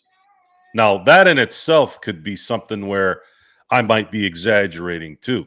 There was no official meeting or word with David Stern and the NBA owners saying, we got to put in a new system here because it's making things too easy for the Lakers. But then again, of course, we all saw what happened 12, 13 years later, right? Yeah. We all saw what happened when all of a sudden David Stern and the competition committee decided to implement the zone when Shaq had just won his third straight championship. If you think that's a coincidence, then you're not very observant. The difference between the Lakers in 2000 versus the Bulls in the 90s, this isn't to throw shade on the Bulls and Michael Jordan and Pippen, but in the 90s, the difference between those two teams, because, and I use those two teams as an example because there's always a discussion, what's the better team? Who would have won versus the 96 Bulls versus the 01 Lakers, right? It's a good discussion.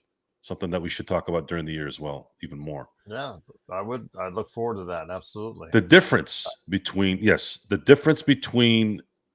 the 90s Bulls and the Lakers in 2000 is the Lakers kept getting resistance from the league versus Bulls, Jordan were assisted during that time. That's the difference. That is the difference. Now, was it being done on purpose? There is no documentation that people were sitting around saying things. However, you got to look at the earmarks. What happened after the Lakers acquired Pau Gasol? What happened after the Lakers win 3 straight? We can't stop Shaq. Shaq was 400 pounds in 2002. The most out of shape he had ever been in his career, and he still ended people's lives during that run. We can't stop him. We can put enough articles in there to try to create some kind of rift between him and Kobe. See, here's the difference. Here's why we love Kobe Bryant.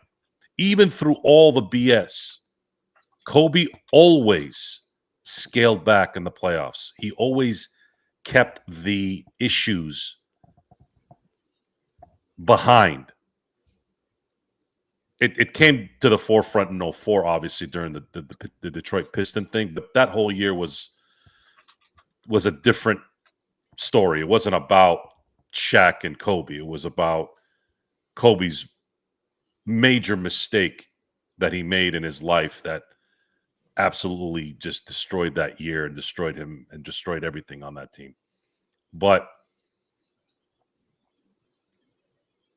he always scaled back his concerns because winning was more important. So once that was not going to fix anything for the people around the league, hell, we gotta put a zone in here now. We got to make sure we can't keep having Shaq dominate. And then, of course, what happens. They lose immediately that following year because there was always that discussion with the Spurs where they always ran the 1-1, the 1-4. They kind of disguised the 1-4 zone, but they were so good, so technique driven, and so fundamentally sound. They're able to do it and still hide it. But of course, Phil Jackson always had his innuendos and always set up the media and always set up everything with his trolling. But again, once San Antonio was able to legally zone, look at what happened to that. Look what that team did in 03. It absolutely helped them. And then the Lakers, it took the Lakers a year or so to adjust, and they were able to beat them. So anyways, years after that, then of course, Pau Gasol goes to the Lakers. More bitching starts to happen, and then you start seeing more and more come into effect in terms of not being able to cater to the Lakers anymore because everybody was complaining. Mark Cuban, everybody praises Mark Cuban for certain things. I'm always that guy in the background going, Mark Cuban is a front-running hypocrite. Wait, what? What are you talking about, Joe? Why are you always hating on things? I'm like, it's got nothing to do with Mark Cuban on Shark Tank. This is about him behind the scenes. He's a weasel. He's a weasel like most of you are weasels. When you don't get your way, even a billionaire starts bitching, especially a billionaire that doesn't get what he wants. Dr. Buss and the Buss family have been clowning billionaires for a very long time. That was the beauty of Dr. Buss. And if they weren't billionaires, he was clowning multi-millionaires like Jack Kent Cooke and all those owners, old owners like Red Auerbach and all those guys in the 80s when everyone was laughing at him. What are you doing putting a bunch of strippers during commercial breaks? Why are you running the fast break? Why is everybody smiling, having a good time, right? This is a serious game. Even Jerry West thought that way. But what makes Jerry West great is he adapted. He understood it too. And he learned something from Dr. Buss. All of them did. Everyone learned something and they accepted the learning. That's the thing. You can stay old school in a lot of things in life and never veer off, meaning respect areas, respect your elders, respect your friends, respect your spouse, make sure your kids respect authority. That's a big one for me. If I see your kids being disrespectful, that is all on you. 100%. You screwed up in that area. And there's a lot of bad things with that. And this is what that is. And with that, again, it is the Lakers fast break. The Lakers win 126-116. They are 1-2 on the season. Don't forget, Tuesday and Wednesday are the Lakers games, and we'll have them for you on playback.tv/Lakers fast break and the post game. The world famous Lakers fast break post game to follow, of course. I will have more NBA team previews throughout the week. Hoping to go ahead and get some more opinions from all around the world for you guys to check out as far as the teams that they cover on a daily basis. So they're very insightful, some really great conversations. So I hope you guys will get a chance to check them all out. There's a full playlist already on YouTube for already a great percentage of the NBA team previews that I've done. I've got them all lined up for you, and I'm going to release a new one each and every day for you guys on audio and for you guys on video as well. But before we head on out, my friend, two quick questions. First up, before we get to the Bronny question that I think you'll have an issue with here, and I don't want to go ahead and say that yet because I want to get you while you're in a focused mind. With the Dodgers obviously having a very important week with the National League Championship Series, starting with the Brewers, what is your coverage going to be on the Joe Soro Experiment channel, both on playback and also as well your channel on YouTube? My schedule is sort of starting to get a little bit easier to manage to where my late nights aren't affected. See, I work late at night because I don't get interrupted.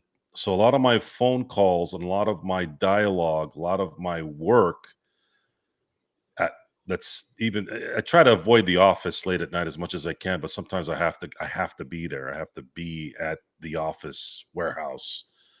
Otherwise, it takes physical work that I got to do there so that everything gets set up the way it needs to. So I'm not bunching everything up. Everything in the business is about not getting behind so that I don't have to deal with it later.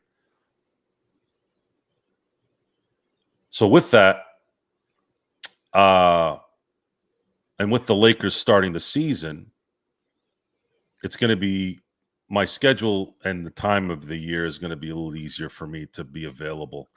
Now, the next couple weekends are going to be tough because I'm going to be out of town this weekend. I'm going to be up in San Francisco, Bay Area. Then the following weekend,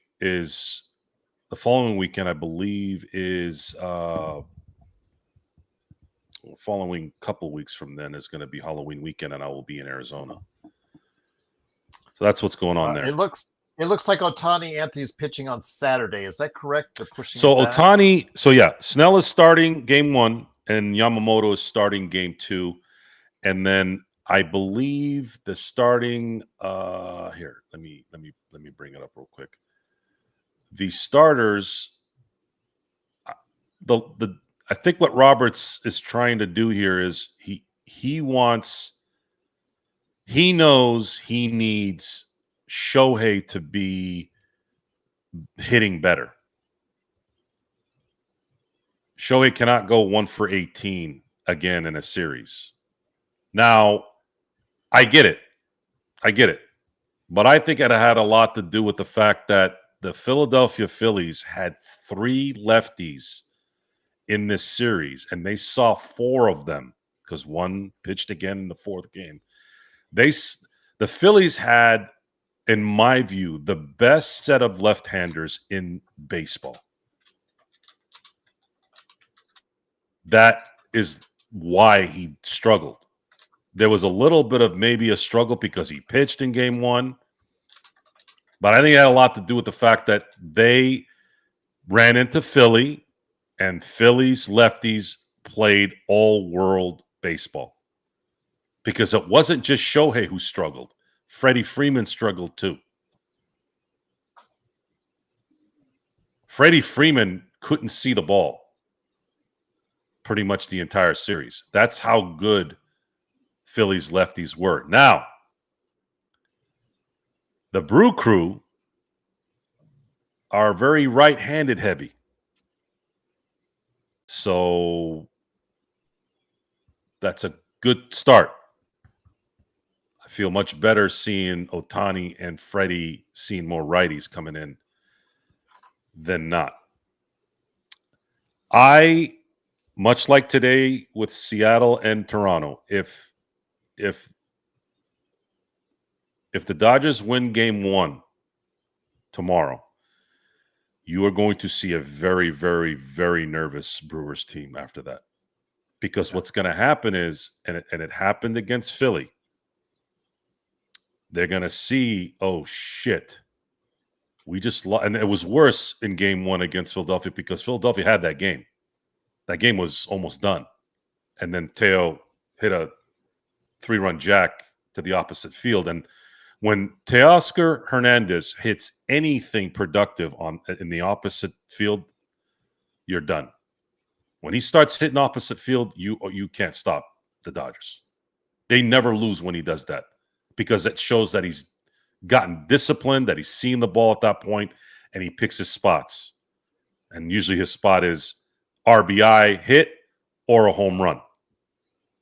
So if they beat Milwaukee either in a similar fashion that they beat Philly in the first game or a blowout or just a simple game like today, just where they just played well and they went through 9 innings and won, I think what's going to start happening is everyone, including Milwaukee, is going to realize, holy shit, this is not July anymore. And this isn't the Dodgers in July with Tanner Scott and Kirby Yates. Now you're dealing with Snell probably going 6 or 7. They're throwing Sheehan in there for a couple innings, and then Rocky's waiting to close your ass out. And no one can see what Rocky's throwing. His split with that 101 mile an hour fast, you are not going to hit that ball. You have to guess to hit it. And that late in the game, if you're down 2 or 3 runs, you can guess all you want. You're going to get bounced. And at this point, I just can't believe when I looked at the stats after the game, the Dodgers got outscored, out batting averaged, out stolen bases, out singled, out doubled, out tripled, out home run, out everything statistically, offensively, and they still won that series in 4 games. If that's going to happen against what I thought was the best team of the regular season in the league, baseball, anything can happen. I get it. But if all things considered stay the same, you are going to see a back-to-back championship hat here in about 3 weeks. So with that, Joe, one last Lakers question that Bronny James. I feel like very sermon-like this last hour. Is it sounding like that? No, it's or I just sound normal. I don't know. Just calm. Yeah, good. I think you sound normal. I think people are just always wanting rants from you, and when you're trying to just give sound, it's hard to insight. rant. You guys would have loved. You guys would have hated me in the 2000s. I would have never been known as for the rants. Think about it for a second. From 2000 to 2010, I witnessed 7 championships from my teams. I was the happiest fan on the planet. And if not for I was watching the 2008 NLCS, some of the clips. Corey Wade doesn't get enough flack. It's Bronxton that gets the flack because of the Matt Stairs home run. But Corey Wade actually should get more heat for the Victorino home run before they brought in Bronxton. The Dodgers were up 5-3. Yeah. Corey Wade actually was Corey Wade was the problem in that series. Bronxton came in when it was tied. Should have never been tied. There was 2 outs too, by the way. And then, of course, the one in 2009 when it was the bottom of the ninth. That one was a killer when Jimmy Rollins hit that double to win the game. But yeah, even towards the end of the decade, the 2008-2009 Dodgers, that team was really fun to watch with Manny Ramirez. I had rarely seen at that time in my life, a singular player make that kind of an impact in a winning situation. It's so hard in baseball because you only get not one chance per 9 to make a difference, right? And I just never seen anything like that. And I wanted there to be a reward for it. I really wanted, and I felt very, very, very confident that had they won in 2008, they'd beaten the Phillies in 2008, they would have beaten the Rays in the World Series. Whether they would have beaten the Yankees in 2009, I don't know. That Yankee team was pretty good. But 2008, I felt very comfortable. It would have been nice to 2008. So check this out, Gerald. 2008 was an interesting year. So we had the 2008 Dodgers. Had they won the championship, I would have had the 2008-2009 Lakers win a championship. Then the 2008-2009 Steelers win a championship, all in the same calendar year. Everything would have started in that calendar. It was that close. I got married in 2008 too, by the way. There you go. We'll speak of something about marriage here in a minute. It would have been pretty close to the greatest, because that Steelers season obviously is the greatest season I've ever witnessed. Not winning it all has to be the button, right? But my God, that was the most fun watching football for my team ever. They had the hardest schedule at that time in years. They went through the hardest schedule. I think it was 20 years, they said, in terms of winning percentage from the year before. And even the games they lost were formidable losses. They lost to Philly and Philly, which they always lose to Philly and Philly, right? They lost like 15-8 or something, 15-9, right? Then you had the losses to the Mannings on back-to-back games, and that's nothing to be ashamed of. Eli was at his peak at that point, and so was Peyton Manning to a degree. And then, of course, the one loss they always have against the Ravens every year at that point. After that, it was epic games of just winning and seeing one of the best defenses I'd ever seen as well at that time. And then, of course, how it ended with the Super Bowl. And then the Lakers that year going into the 09 season, coming off that loss in the finals and seeing them put together a 65-win team and essentially, other than maybe the Houston series, really dominate the whole way. So before we head on out, my friend, I wanted to go ahead and get you a comment from Bronny James. Joe, why did Mark Walter pay JJ and extend him? You said it would be.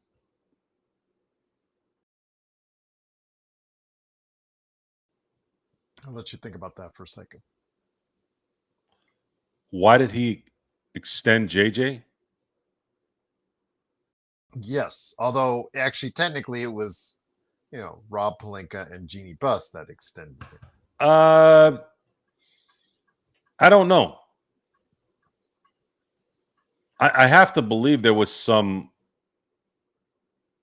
got to be some kind of dialogue no matter what. And maybe there was an understanding, well, let's give JJ a chance here. Let's really give him a chance. Let's really say, JJ, we don't want to change coaches again. Let's see what this can be. You're gonna have Luka Doncic for the next decade. We would really like to see if we can create a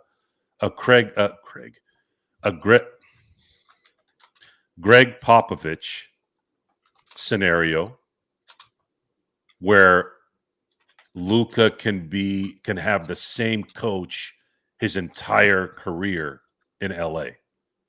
I can understand that. But I think the Lakers need to get rid of LeBron to really feel that in its full effect. And maybe that is exactly what's happening. It's just we're waiting for this contract to end, which is what's probably pissing LeBron off, knowing that the door is slowly opening up to saying, thank you for being here, LeBron. We appreciate your service here, but it's time now for Luka to take over. And we need your money to go put it to something else. So with that, it is, of course, the Lakers fast break. Once again, the Lakers win 126-116. Lakers go to 1-2 on the exhibition season. Their next game is in Phoenix against the Phoenix Suns. So please join us, playback.tv/Lakers fast break. And of course, after the game, the world famous post games right here at the Lakers fast break. Don't forget to check out Joe Sorrell's coverage of the Dodgers as well on the playback channel, the Joe Sorrell Experiment. I think Barry, put an E instead of an O. And then, of course, whatever Joe does as far as his post games or whatever he wants to talk about at night, if he's available to do so, at the Joe Sorrell Experiment channel on YouTube. But before we head on out, I've got a great announcement for you guys. You notice John Costa wasn't here tonight. Well, he apologized for not being here, running Lakers Corner and Clutch Talk and all that. But he has a great reason why he's not here today. And thank you, Serge. Truly appreciate the $5. Thanks also to Blake for becoming a member. Truly appreciate it for $2.99. But thank you again, Serge, as best. You guys are awesome. All the mods are awesome. And Serge, the Jedi master of all the mods. Truly appreciate you modding again. But I want to make an announcement that he allowed me to say I could go ahead and do. He couldn't make it tonight, Joe, because he asked his girlfriend for her hand in marriage, and she said yes. So Excellent. He is an engaged man, so to speak. So yes, he showed me the pictures and all that, very well laid out, and he is going to be married in the not too distant future, right there for you. So yeah, good job. Congratulations to John Costa on his impending nuptials, and cannot say it couldn't happen to a better guy. So yes, congratulations. Yes, Kurt, congrats to John. It's a better announcement when they say yes. Absolutely. It's like, I put all this money into it because he had a nice elaborate thing set up for his future missus, and she did say yes. So there you go. All right. Any last words, my friend, before we head on out, Joe? No. Go Dodgers is what I'll say. Go Lakers and go 8 Dodgers. wins. 8 wins from what some say would be a dynasty. Mm-hmm. I look at dynasties different. I think for you to be a dynasty in a short window, you have to 3P. To be a so dynasty, not like the Aces in 3 and 4 years. That could constitute as a dynasty. There's and they made the finals the other year, but they were throwing that around as soon as there's an argument there. For me, the number 4 was always the dynasty number. And maybe it's because I grew up with the Steelers winning 4 in the 70s and the Niners winning 4 in the 80s. Of course, the Bulls winning 6, the Lakers winning 5, So I grew up in the 80s and 90s seeing 4, 4, 5, 6. And to me, that kind of constituted as a dynasty. That's the number. So the Lakers won in 1980, 82, 85, 87, and 88. That is a dynasty. They won 5 championships in 8 seasons. That's a dynasty. And you have pretty much the same working parts in those runs. I had a discussion about whether the San Antonio Spurs were a dynasty in 99, 03, 05, 07, and 2014. I would say you could call it the Duncan dynasty, but I don't know if they were a dynasty. They never repeated, and their championships were kind of spread out. There's an argument for it for the 03, 05, 07, sure. It's very similar to the Giants in 10, the San Francisco Giants in 10, 12, and 14. But I feel like the number 4 is the number. So the Yankees winning in 96, 98, 99, and 2000, that is a dynasty. 4 and 5 is a damn good number, especially with a three-peat in there. So for me, I think for the Dodgers, in my view, my instincts are saying the Dodgers have to win, let's say, this year. They'll have a repeat. That'd be nice to have a repeat in there. And then let's say if they lose next year and win in 2027, then they're a dynasty because then they will have won 4, what would it be, 20, 21, 22, 23, 24, 25, 26, 27. They will have won 4 in 8 seasons. That is a dynasty. Fair enough. However, I don't give a shit about any of that. My focus right now as a fan is win 8 more games this year, and we'll worry about next year. Win them, win them, win them, and I want to see a back-to-back championship in Dodgers history. They have never won a back-to-back championship in all of their luster. They've been around since 1884. Let me repeat that. The Dodgers have been in existence, and I know a lot of people don't know this about baseball. Baseball's been around a long time. The Dodgers have existed. Now, they've had several different nicknames. The Bridegrooms, the Trolley Dodgers, the Robins. They finally stuck to the Dodgers because in Brooklyn, people would have to dodge the trolleys.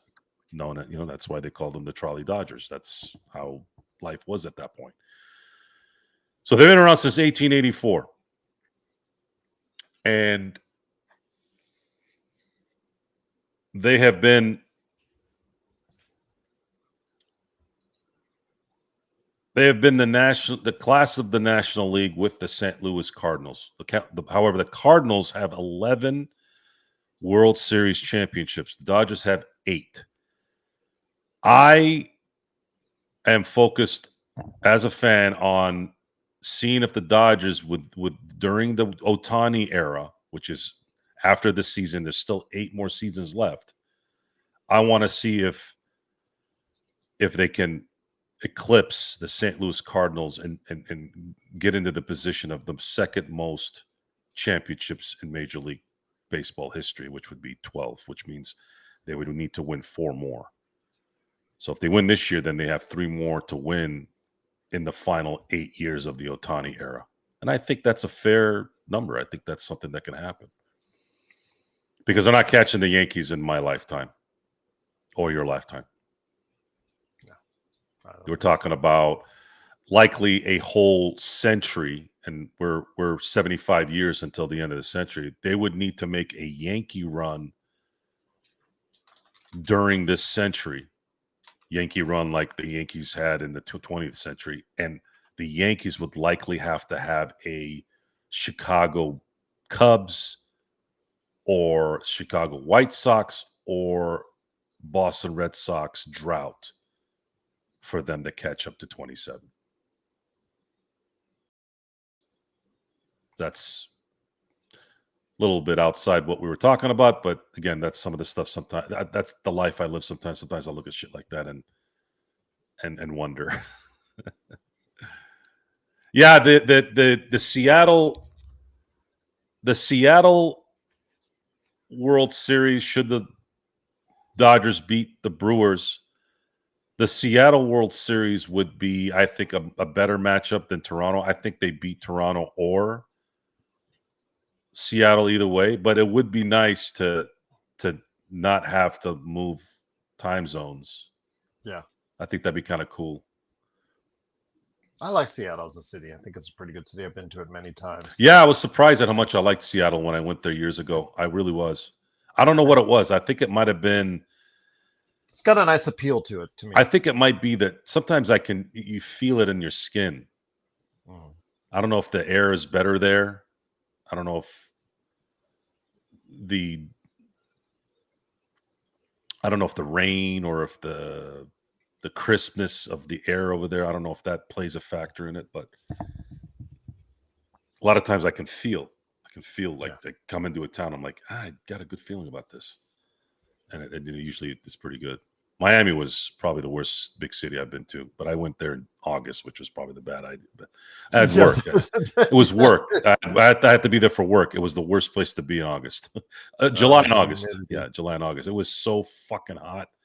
Oh my God. I thought heat was bad here. It's nothing like that in Miami. I was not the first time I went to Florida and I got off the plane. I was not prepared for the heat. I've never, as being a West Coast guy, I never experienced that. I just got off the plane and instantly just stepped outside the plane because it was an outdoor gate where you have to go down the steps.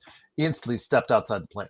Instantly, my whole shirt was soaked because it just hits you right in the face right there. Bronny James, the reason why I went into baseball mode is to troll back to the fucking trolling you've been doing for the last hour. So suck on that a little bit. How about that?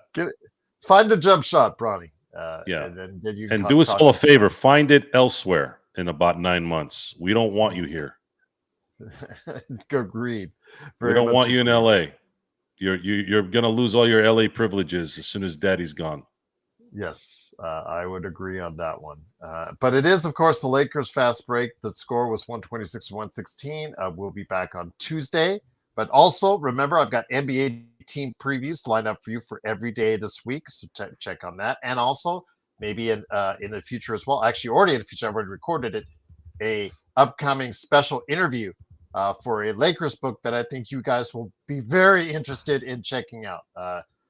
Very, very good book. I'm already well into it. I cannot say yet because of embargo reasons what it is, but I am very excited to go ahead and share my interview with the author and share you my thoughts on this book as well. It's very inside Jeff Pearlman winning time-ish, but it wasn't written by Jeff Pearlman, and I'll just leave it at that. But so for Joe Soro, it is me, Gerald Glassford. Thanks again for watching, listening. Check out the Pop Culture Cosmos tomorrow morning on your drive to work. And also as well, check out the Joe Soro Experiment for the Dodgers coverage on both playback and on YouTube. And of course, everything that we do always right here for you as Lakers fans at the Lakers Fast Break Podcast.